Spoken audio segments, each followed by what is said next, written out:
Hi everyone, so just leaving Brussels here where we've had a European Home Affairs Council meeting. A lot on the agenda today. Started off speaking about migration, immigration, obviously a huge focus on making sure that we can implement the European Pact.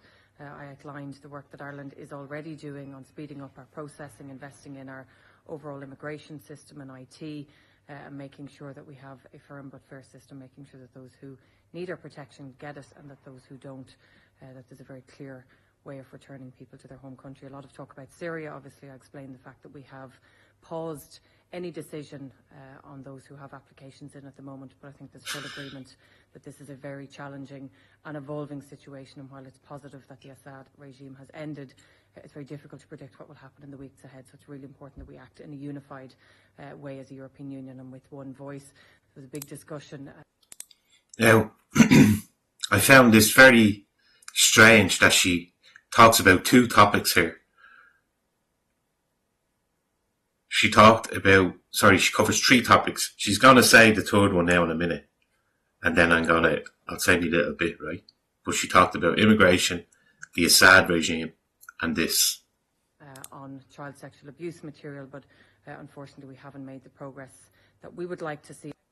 Now, do you see that? Do you see what just happened there? It's this thing again, I'm telling you, they like to gloat about it. So they all know that the majority of people that are concerned that, yes, immigration is up there, but the number one, like the top three for most of us is child exploitation. We despise it. We don't want it on planet Earth, right? Anywhere. We don't want it in any country, let alone Ireland.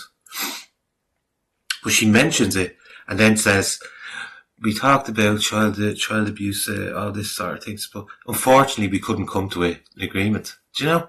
See, they know that we know. And they purposely say it, and then say, but we couldn't come to an agreement on it. Isn't that something else? And she also mentioned there Assad regime falling, right? Under Assad, I have this written down. Syria under Assad had implemented broader policies related to child welfare and protection as part of its governance. Huh? Some key points around that? Would you like to hear some key points? So, before the civil war over there, Syria had laws in place to protect children from abuse and exploitation through enforcement, but it was inconsistent. For instance, the Syrian Penal Code criminalises physical violence, exploitation and sexual abuse of children. Child labour laws existed to restrict the exploitation of minors in the workplace. The Assad government supported public education and healthcare systems, which indirectly contributed to child welfare. Now see, the way that even says, which indirectly, like of course it's going to affect it, but however. Schools and clinics provided access to education and medical care for many children across the country. So she's happy. She mentions that she's happy to see that the Assad regime has fallen, and then says, "Oh, by the way, we all had a nice chat over here while we're sitting in our seats in the EU.